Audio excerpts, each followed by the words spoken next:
Yo, I'm Yovan Buha, Lakers beat writer for The Athletic, and welcome to another Lakers post-game reaction show. I just got back from Crypto.com Arena where the Lakers beat the Minnesota Timberwolves 120-109 to improve to 36-30. The first time this season they have been 6 games or more above 500, and the first time that they've been 6 games or more above 500 since May 16th, 2021. That was the end of the 2020-2021 season, the final regular season game. There were 42-30, 12 games above 500. That was my first season covering the team. I'm now on my 4th season covering the team. So that was before the Russell Westbrook trade. That was before they signed Austin Reeves. A lot has happened over that time span, but it's just incredible that at no point in the Darvin Ham era had they been 6 games or more above 500. They were not that in that final Frank Vogel season with that ragtag group of veterans who the next year basically all were out of the NBA. So it's been a while since the Lakers have had this good of a record, and I know it's kind of weird because they're still the 9th seed, and I think most fans have not been pleased with how this season has gone overall. But with the context of how the past 2 seasons have gone, how this season had really gone up until recently when the Lakers have won 12 of 17 games, to now build back up to being 6 games above 500, I think it's just been a wild ride, and I think this group deserves some credit for the resilience that they've shown over the past several. I mean, really all season to an extent, but like especially the past few weeks, past couple months, as things have been rocky. I think they kind of hit the low point of the season in that late December, early January stretch. That's when they lose 4 games in a row. I report with Shams Charania that there's a disconnect in the locker room between the players and the coaching staff, and like there still is some of that. Like I think that you still see some of the post-game comments talking about lineups and rotations and adjustments and stuff. But like even despite all of that, the Lakers have persevered. They've continued to win, and again, like 9th isn't where they want to be. 6 games above 500 isn't where they want to be. But things are trending in a positive direction for this group. This was a really big win against the number 2 team in the West entering this game. So just in the past week, they've beaten the Thunder, who are the number 1 seed in the West, Timberwolves, who are now the number 3 seed, but were the number 2 seed when they faced the Lakers, and then also the Milwaukee Bucks, who are the number 2 seed in the East. So 3 of the top 4 seeded teams in the league they've beaten. So this was a big win for the Lakers. Now let's get into 3 takeaways from the game. Takeaway number 1 is Anthony Davis just put up one of the best lines of the season. And I don't even know if it was his best game of the season. I think that was probably the in-season tournament championship game against Indiana when he put up a 40-20 and just absolutely obliterated their front line and dominated them in the paint. But this is up there. So I have the box score here: 27 points, 25 rebounds, a season high, 10 offensive rebounds, also a season high, 5 assists, 7 steals, 3 blocks. That stat line has never been put up in NBA history, and the only other players to have at least 20 points, 20 rebounds, and 5 steals in a game are Hakeem Olajuwon twice and Charles Barkley once. So Anthony Davis, I thought it was a nice bounce back performance. He obviously had a subpar game against the Kings. That was arguably his worst game of the season, or in that conversation. And then I thought the Milwaukee game was sort of like an average game for him, but then he suffers that shoulder injury late in the 3rd quarter and guts through it, and isn't able to do much. I didn't score in the 4th, had a few rebounds, but was more a decoy out there and just trying to hold his own defensively. But it was a game time decision, went through his pregame warm-up, tested it out, did some exercises to determine if he could go. And he played through a shoulder injury that, I think overall he missed a lot of jumpers and floaters and some of those softer shots that he has been missing lately. But he just made up for it with sheer will and effort and basketball IQ and strength and just dominating this Wolves front line. And probably should have mentioned it earlier, but the Wolves were not at full strength. They're without Karl Anthony Towns, who's out for at least 4 weeks. I was told by someone at the game not to expect Towns until at least the conference finals, if not later, and that he's likely done for the season. So that's something to keep in mind in a potential Lakers-Wolves matchup. Then they were without Rudy Gobert, without Kyle Anderson, and without Monte Morris. So they were missing 4 of their top 8 or 9 rotation players. So this wasn't a full encapsulation of what a Lakers-Wolves matchup would look like. Again, missing their second and third best players in Towns and Gobert. If these two teams do face off in the first round, Towns will likely be out. So in that sense, like I don't think we factor him into a potential matchup, but Gobert, Anderson, Morris, those are some key pieces for this Wolves team. But with that said, you play who's in front of you, and I felt Naz Reid held his own through the first 3 quarters or so.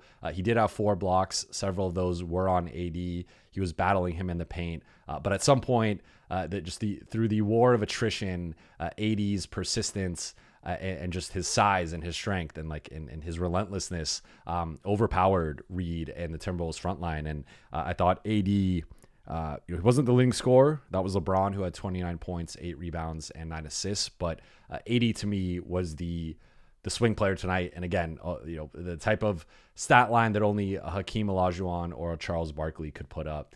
That's rarefied company, and just another great performance from AD and a much needed bounce back. And when you play a team that is shorthanded, you need to take advantage of that. And that's something that AD has done more often than not this season.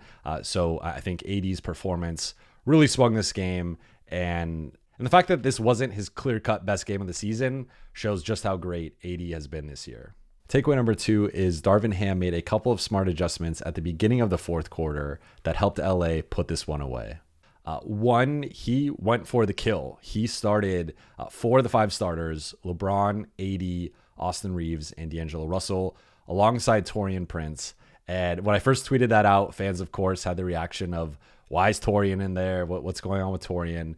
But Taurean aside, and I will touch on Taurean, he's part of the second part of the adjustment. So some context within the game, Lakers go on an 11-2 run to start the third quarter. They go up by double digits. And then the Timberwolves respond with a 22-11 run of their own to take a 1-point lead into the fourth quarter. But the way Minnesota's rotation worked was Anthony Edwards was going to sit at the beginning of the fourth quarter. Darvin Ham wisely switched things up and said, I'm going for the kill. I'm going with my 4 best players. And I thought that adjustment really worked, where the Lakers were able to start the fourth on a 21-4 run, some of which came with Anthony Edwards out. Then he checks back in a little bit earlier than usual. And by that point, the Lakers are already in a rhythm, and the game was starting to unravel for Minnesota. So I thought that was a very smart adjustment from Darvin Ham. And then the second thing was Taurean Prince deserves credit for his fourth quarter performance. I know I've been critical of him on here. I was critical on episode 2 of Buha's block. Since then, he's played better. Tonight, he had a block in transition. He had a couple of nice finishes. He switched on to Naz Reid and really did a nice job of bothering him. And when it was an Ant Edwards, Naz Reid pick and pop, Taurean could either switch on to Ant or stick with Naz. And that's one adjustment you can make against a pick and pop big, is to put a smaller defender on them, because they're not necessarily going to try and take you in the post or take you off the dribble. Naz is capable of that, and he did that at times during this game. But for the most part, it was a lot of popping out for catch and shoot threes or spotting up for catch and shoot threes. Did get some pump and drives and some second side action stuff. But I thought Taurean did a really good job of just sticking with Naz, making things difficult for him. He has enough size to not be completely overwhelmed in that matchup, but he also has the foot speed against a big man to stick with him. So that's more of the type of role I think Taurean could play with this group. It's not like there's a few possessions earlier in the game where Darvin put him on Ant and it started going badly, and then he switched Spencer Dinwiddie onto him. So like that to me is like, you don't want Taurean on the Anthony Edwards, the Luka Doncic's, the Devin Bookers, like those types of guys. You almost want him as like more of a defending like stretch 4 types or like slower wings. And Nas is more of like a stretch 5, but I thought it worked. So overall, I have been critical of Darvin's adjustments, and I have been critical of Taurean Prince's play. But in this game, Darvin, I thought, wisely adjusted in the fourth quarter with both his rotation and tactically,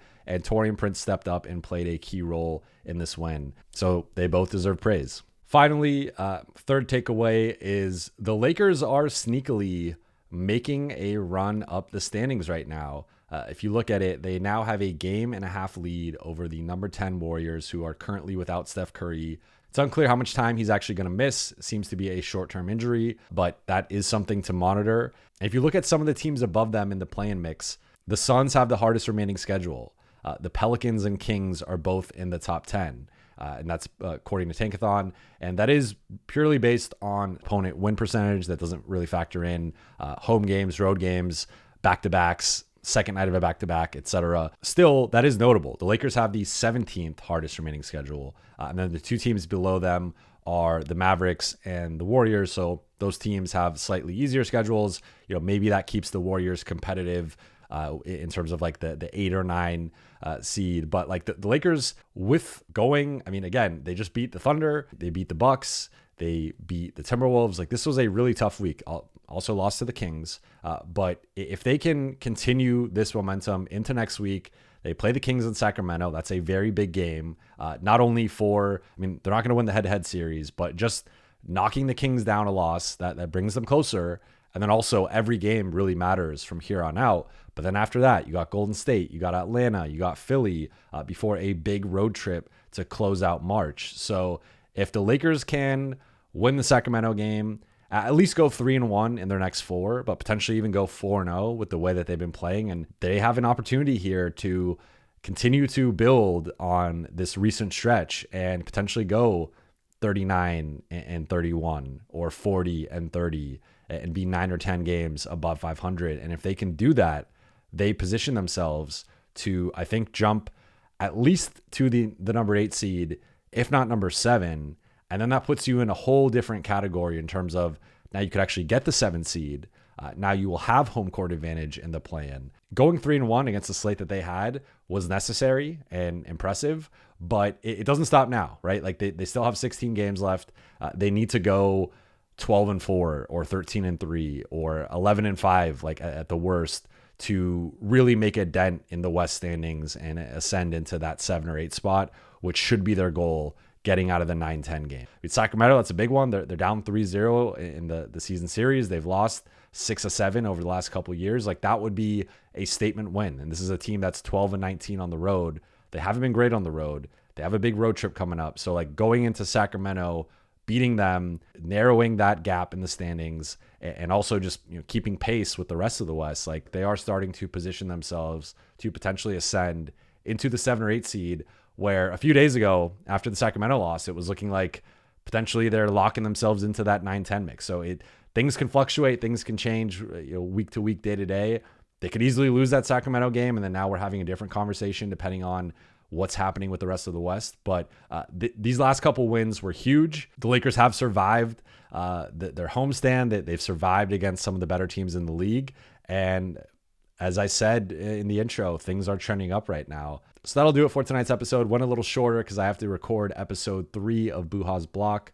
So be on the lookout for that coming out Monday, probably around lunchtime on YouTube, Apple Podcasts, and Spotify. But thank you guys so much for watching. As always, if you enjoyed this video, be sure to like, comment, and subscribe, and I will talk to you soon.